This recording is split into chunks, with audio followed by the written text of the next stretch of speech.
سلام و عرض ادب، امیدوارم حال دلتون خوب باشه. با یه برنامه از رسانه زی در خدمتتونیم که اسمش قرار شما انتخاب بکنید، ولی حالا توضیح میدیم که توش قرار چه اتفاقایی صورت بگیره و چه حال و هوایی باشه. با توجه به اون حالا شما توی کامنت ها بهمون پیشنهاداتون بگین، بهترین پیشنهاد انتخاب میشه. از اون بعد با اون اسم صداش میکنیم، سینا سلام علیکشو بکنه، بعد من توضیحات بیشتر میدم.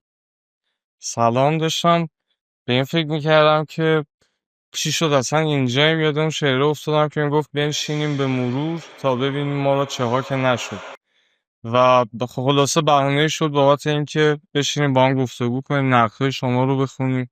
یعنی خوندیم، الان اومدیم که جواب بدیم. حالا در واقع میشه گفتش که دنبال بهونه بودیم که بشینیم دوباره از قاب تصویر روی در رو با مخاطب صحبت کنیم و اصلا حال و هوای این برنامه همین شکلیه، یعنی بیشتر هم کلامیه، حالا با به بهونه های مختلف. این دفعه بهونمون در واقع پخش اولین اپیزود از اولین فصل ریالتی شوی بازیه و به بهانه پخش این قسمت میخوایم این مقداری گپ و گفت بکنیم با هم دیگه. یه سری چیزا رو نوشتیم اینجا، نکات مهمی که به نظر خودمون بوده و در مورد اونها بیشتر میخوایم صحبت کنیم. که اولیش در واقع حول محور این که این ایده از کجا اومد و حالا یه سری توضیحات در مورد ساخت برنامه و چند تا نکته دیگه که حالا سینا جان گفت مثل این که شما نقدایی که نوشتید برای این برنامه تو کامنت ها یا به گوشمون رسیده حضوراً، در مورد اونها اگر فرصت بشه صحبت میکنیم. این برنامه ما دوست داریم که هرچی بیشتر اتفاق افته بهتر، ولی خب حالا تا کی فرصت دوباره جفتجوی بشه که بتونیم در خدمتتون باشیم نمیدونم، ولی جز برنامه ها این بوده که اگر بشه بعد از هر اپیزود از ریالتی شوی بازی ما یه شرایطی رو مهیا کنیم که بتونیم با هم دیگه همکلام بشیم تا ببینیم حالا سحر باز چه زاید. اولین نکته که ایده بود، که ایده این کار از کجا اومد، در واقع برمیگرده به خیلی سال پیش، یعنی مال الان نیست. ما این برنامه رو فکر کنم 26 27 شهریور امسال ضبط کردیم اگه اشتباه نکنم. خیلی هم طول کشید پروسه پست پروداکشنش. کار خیلی سختی بود، جزء کارهای سختی بود که من خودم انجام دادم، یعنی توش حضور داشتم. چون خیلی متفاوته کاری انجام دادن یه کاری تو طبیعت وسط یه فضای باز بدون امکانات. محدودیت و بدون امکانات نسبت به تولید کردن یه کار تو فضای استدیویی. آره. من به نظرم اولین تفاوتش همین بود که کارو خیلی سخت میکرد، اما خب اون قاب‌هایی که تو میتونی اونجا در بیاری و فکر نمی‌کنم اون حس و استدیو بتونه بده. واسه همین واسه خودم خیلی تجربه باحال و مثلا ارزشمنده. خیلی هم میگفتن که وایبه خیلی فرق، یعنی یه نفر نشسته مثلا پشت سرش حالا یه دریاچه یه جنگلیه، تا اینکه تو بشینی پشت دیوار باشه حتی از قاب تصویر حسش فرق میکنه، چه برسه اون کسایی که اومدن و تو این برنامه بودن.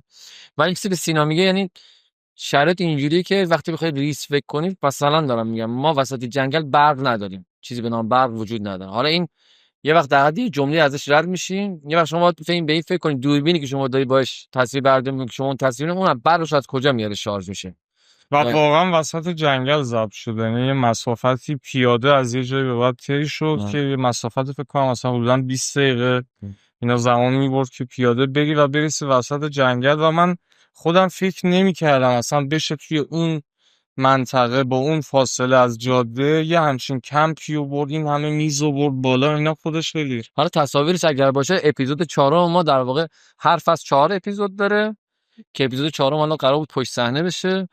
اگر باشه تصاویر هم جالبی هم غمگینی یه مقداری، تو خیلی سخت بود، یعنی مسیر صعب العبوری بود، خیلی سخت بود. آره خیلی سخت بود، خیلی وحشتناک.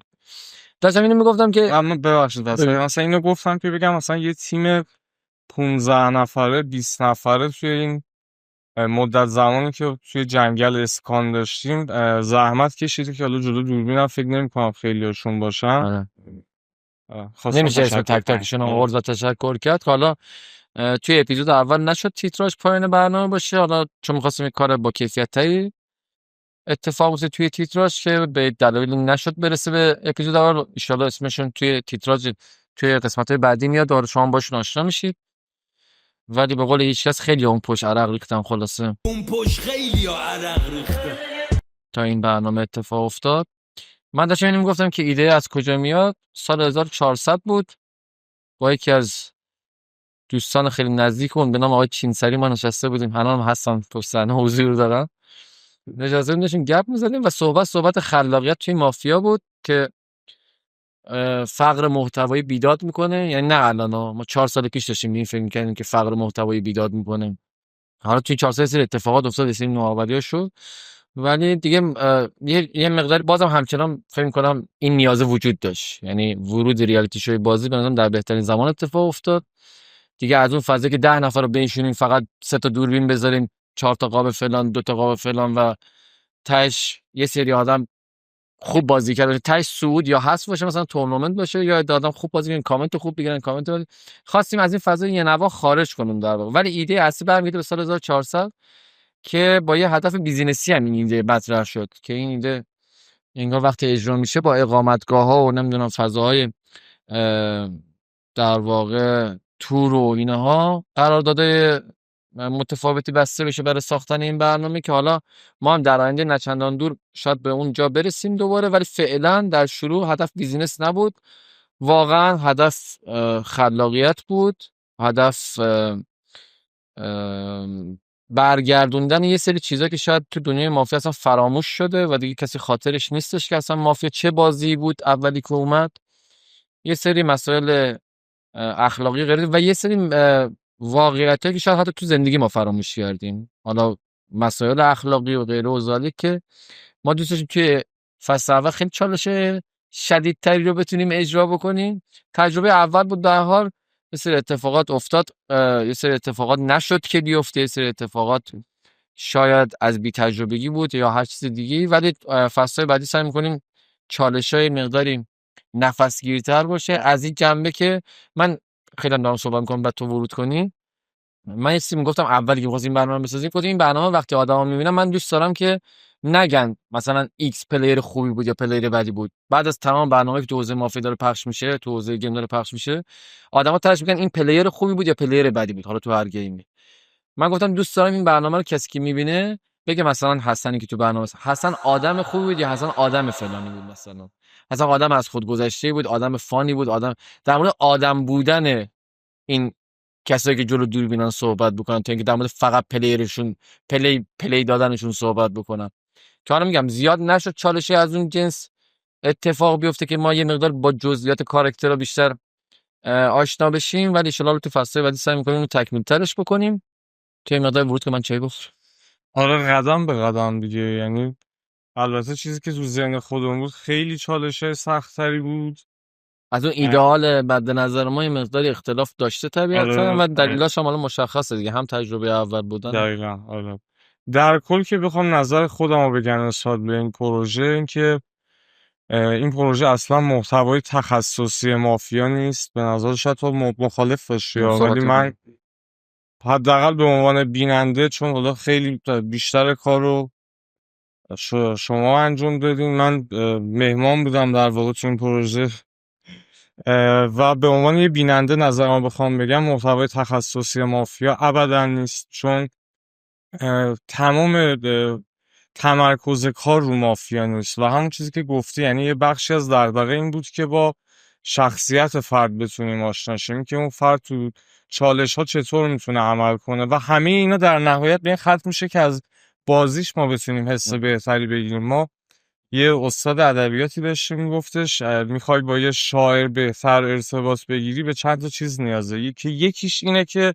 گفتمان مسلط در عصر اون شاعر رو بتونی بلد باشی، بدونی اون شاعر تو چه محیطی رشد کرده، چه خلق و خویی داشته، راحت‌تر میتونی با اشعارش ارتباط بگیری. بازی مافیا هم جدا از این نیست که به نظرم شما اگه بتونین با کاراکتر یه فرد ارتباط بگیرین، نوع بازیشو بهتر میتونین درک کنین. اما باز سر نظر خودم هستم که محتوای تخصصی مافیا نیست. توزیع داریم محتوای تخصصی برای مافیا که قرار در ادامه ازش رونمایی کنیم، ولی اینم اینجوری دیگه. من این که حالا محتوای تخصصی مافیا نیست، بذار من این رکتر صحبت کنم. این لاین برنامه‌ای که ما الان داریم میسازیم که ما 2 نفره میشینیم جلو دوربین و گپ میزنیم، اول از همه که اصلا از قبل هماهنگ شده نیست، حتی چه میدونم میبینید دیگه ورودای ما و سینا با هم دیگه چه شکلیه. فقط 4 تا نکته رو نهایتا اینجا نوشتیم. دو خیلی رک و صریحه، یعنی دوست داریم در خودمونی ترین حالت ممکن این اتفاق بیفته. پس منم در مورد این قضیه هم رک و صریح نظرمو میگم. اه، ما خلاصه با جامعه مخاطبی که سر کار داریم، بیشترین جامعه مخاطبی که سر کار داریم برای بحث تولید محتوا، خب برمیگرده به حوزه گیم مافیا. حالا بنا به رزومه‌ای که وجود داره، کارهایی که کردیم تو این چند سال و لطفایی که مردم به این واسطه نسبت به ما داشتن، خب پس ما طبیعتا نخ تسبیحمون یا اون واسطمون مافیاست، یعنی هر کار بکنیم. متاسفانه یا خوشبختانه من نمیدونم. به خاطر همین حتما ما قرار نیست مافیا رو ول بکنیم، یعنی فضایی نیستش که مافیا رو بخوایم ببریم در حاشیه یا بخوایم ولش بکنیم.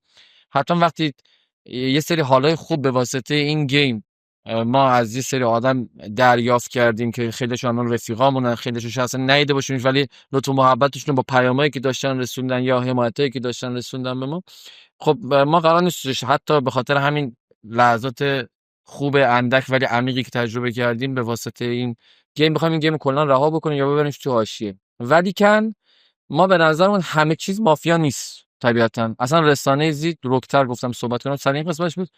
رسانه زی قرار نیستش که فقط به مافیا بپردازه و فقط هی 10 نفر بشینه جلو دوربین تارگت بزنن، کاور بکنن و یه عده خوب باشن یه عده بد باشن، یه درگیری توی کامنت ها بخواد اتفاق بیفته یا بخوایم چه میدونم، نمیگم جای دیگه این اتفاق داره میفته، یا به هر طریقی ما بخوایم ویو رو گدایی بکنیم یا نمیدونم از این جور کارا. قرار نیست به هر چیزی دست به دامن هر چیزی بشیم که ویو بگیریم یا نمیدونم کامنت بگیریم یا نمیدونم لایک بگیریم.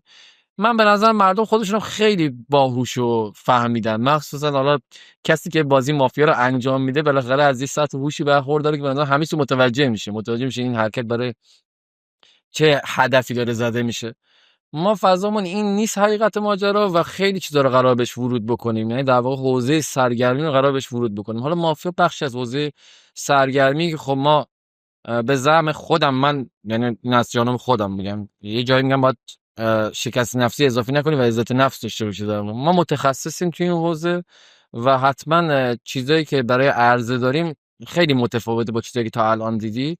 امیدوارم که این از نظر شما هم تایید بشه و حالا در آینده ایده‌ای که سینا گفت قرار ازش رونمایی بشه، وقتی رونمایی بشه به نظرم یه انقلابی اتفاق میفته دوباره تو دنیای مافیا توسط خود سینا که بارها این اتفاق افتاده به نظرم تا الانم. خلاصه مطلب این که ما مافیا رو قرار نیست ول کنیم، قرار اتفاقا تخصصی توش کار بکنیم. ولی تو این ریالیتی شو اینم بابت این داریم یه سری کامنت ها زیاد بود که ما اومدیم مافیا ببینیم این چی بود و فلان، از این جنبه داریم توضیح میدیم. بخشی از این ریالیتی شو مافیاست، یعنی همش قرار نیست مافیا باشه. همونجوری که گفتم شما قرار آخر هر فصل بگید این آدمه چه جور آدمی بود، با آدمه ارتباط قائم، با کاراکتر ارتباط قائم، نه صرفا با 4 تارگت کاور ارتباط برقرار کنید. من خیلی پرحرفی کردم، بخشید. نه قربون، اکثر چیزا رو گفتی. من خودم دقیقا همین مدلی هم، یعنی ترجیح میدم جایی حضور داشته باشم که بتونم تأثیر مثبتی توی اون جریان داشته باشم. حالا اون تأثیر میتونه ایجاد کردن خلاقیت باشه یا هر چیز دیگه ای.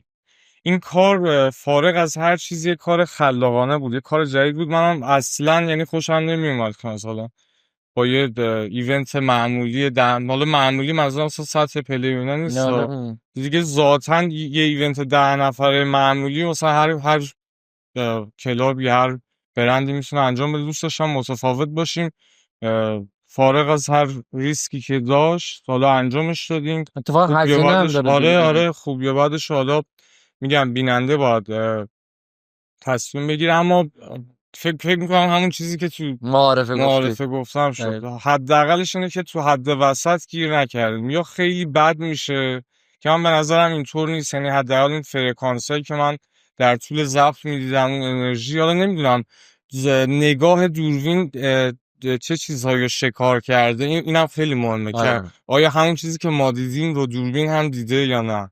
این خیلی مهمه. ولی فرکانسایی که بوده باحال بوده. ولی میگم حتی اگر روزی به اون نقطه برسیم که ببینیم مخاطب قبول نکرده، بازم خیلی تجربه باحالی حداقل واسه خود من بوده که از این زاویه بتونیم به این گیم نگاه کنیم. منم همینطوری هم واقعا ته دلم، یعنی فضا اینه که حتی اگر مخاطب ارتباط برقرار نکنه با این برنامه، من میگم میارزید، مثل اون نامه رادیکلیزی که تهش میگه میارزید، واقعا من تهش میگم میارزید حتی اگر تو. چرا؟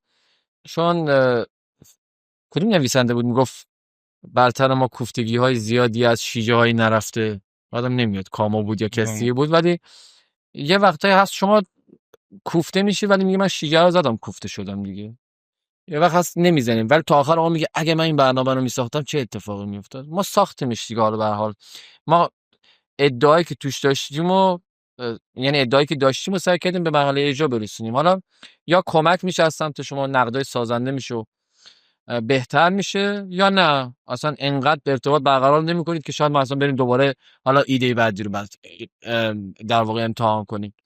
ولی من راضیم، یعنی حتی اگر به این خط بشه که من به نظرم نشده ها. یعنی من الان کامنت ها رو میخوندم، تقریبا 140-150 تا کامنت بود، شاید 4 تا 5 تا توش بود که حالا هیت هم نبود. 4 تا 5 تا این بود که ما اومدیم مافیا ببینیم خب مثلا این چیه، که حالا گفتم شاید من نیاز به به توضیحات نظرم ما داشت. ما یه مثلا زودتر شاید بعد یه همچین برنامه آره. میگرفتیم و میگفتیم که این مافیا نیست فقط.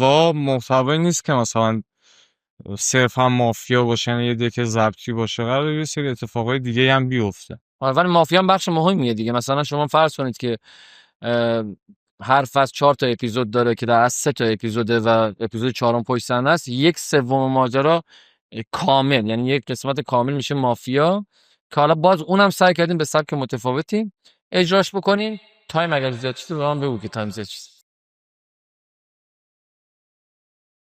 من دوربین بیشتر نگاه کنم، از بیرون میگن دوربین بیشتر نگاه. من این تیکرم میذارم تو ضبط باشه لجه. چه داشتم گفتم؟ میارزید. خیلی قبل.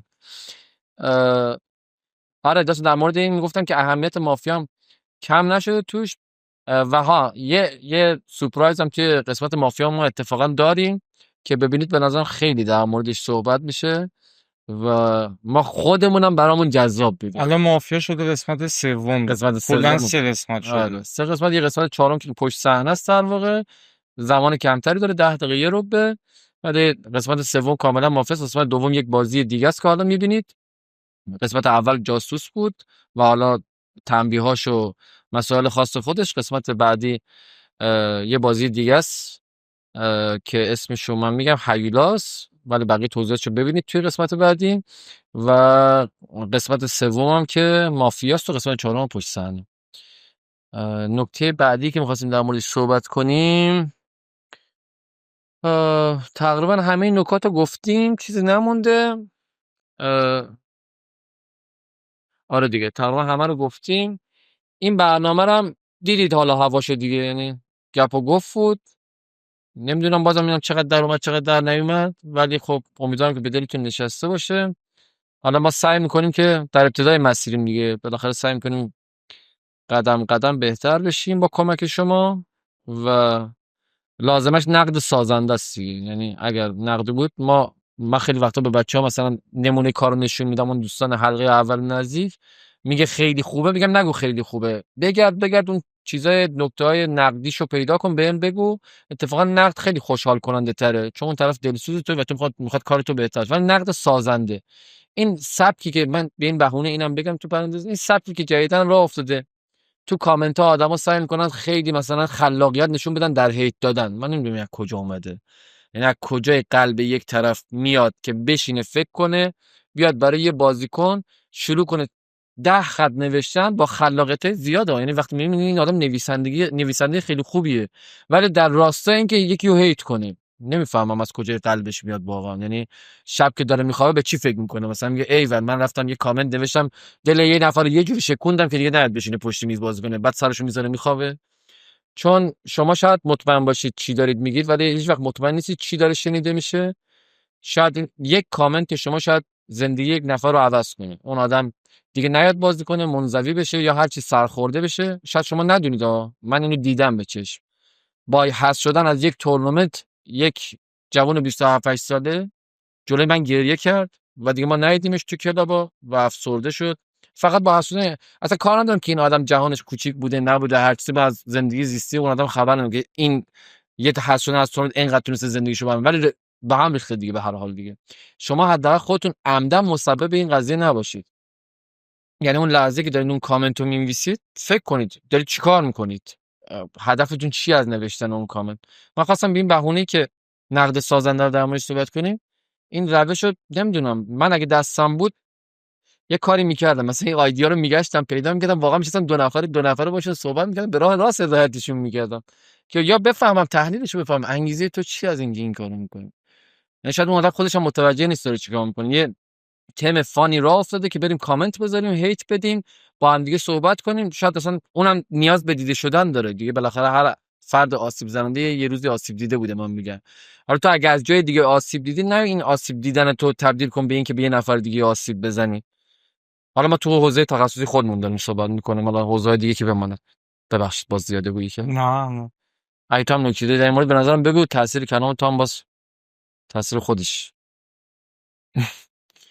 نه نکته خاصی، من از هم اولش هم خیلی مشکل داشتم با این قضیه که کامنت های منفی خیلی تاثیر بد ایجاد میکنه تو سبک پلی همون پلیر را. یعنی میتونه یه پلیر آروم و منطقی و انقدر بهش استرس بده که از اون حالت منطقی خودش خارج کنه. هم نکته درست. یا حتی من یه چیزی که به ذهنم رسید، این جو توی کامنت ها و این هیت دادن این شکلی و فن بازی و غیر و ذالک، حتی میتونه به این خط بشه که شما یه پلیر سالم رو تبدیل کنید به پلیر ناسالم. آره. یعنی این آدم مجبور میونه، خب تو حالت عادی نمیتونه از شما محبت دریافت کنه یا توجه دریافت کنه یا هر چیز دیگه، یا داره هیت دریافت کنه. میگه خب پس ولش کن، اگه اینه که من شده یه کاری بکنم، حالا دیتا لابی هر چیزی که هستش، بتونم این توجه، اینا فقط به اینا توجه میکنم، به اینکه کی چین زد روز یک، به خیلی چیز دیگه توجه و اگر نکنی این کارا قرار مورد عقاب واقع بشی. خب پس بذار من از ترس این که کامنت بد نخورم برم دست به یه سری کارا بزنم. یعنی به نظرم چیز کوچیکیه در ظاهر، ما داریم در مورد یه چیز خیلی سطحی و کوچیک، ولی میتونه نتیجه های عمیق فاجعه باری داشته باشه. یکم مثل بیشتر همون مثال برعکس عمل کردن هست دیگه. یعنی دو شب پیش داشتیم صحبت می‌کردیم، یه دی تو یوتیوب مثلا برنامه میارن بالا که ازش یه سری ریلز خارج بشه. یعنی برعکس عمل کردن. خیلی از پلیران برعکس عمل میکنن، یعنی بازی نمیکنن که کامنت خوب دریافت کنن، چون یه جایی کامنت بدی دریافت کردن دیگه واسه اون کامنت بازی میکنن. که حالا این نکته رو خود پلیرها باید رعایت کنن، خیلی خط فکریشون رو بر اساس کامنت ها پیش نبرن. سختم یعنی هست. نقد خود پلیرها وارده به نظرم. خب سختم هست، میدونی، چون بالاخره آدمی که جلو دوربین میشینه اومده برای دیده شدن دیگه. حالا هر کی به یه نیتی شاید بیاد، ولی اکثر همینه واقعا. از اینکه خودت باشی من به نظرم خارجت میکنه. آره. یعنی روی صحبت هم خطا پلیراست. از خودتون خارج نشین هر چی شده. از این طرف شما مسبب نشید که بقیه از خودشون خارج بشه. من دیگه نکته دیگه ندارم. اگر نکته جا مونده بود، من خواستیم 5 دقیقه نهایت. آره واقعا خب 5 دقیقه شد، نمیدونم چند دقیقه، حتما بالا 20 دقیقه شده به نظرم. ولی خب دلمون هم تنگ شده بود واقعا. یعنی من که دلم تنگ شد به واسطه قاب تصویر رو در رو بشینیم با هم دیگه گپ بزنیم. امیدوارم که سرتون رو به درد نیاورده باشیم. اگر نکته باز از قلم مونده بود میتونید بنویسید، ما در موردش صحبت میکنیم و حالا در آینده بیشتر با هم دیگه کار داریم، یعنی کار دو طرفه بیشتر با هم میگیریم. خداحافظی کنیم. خداحافظ.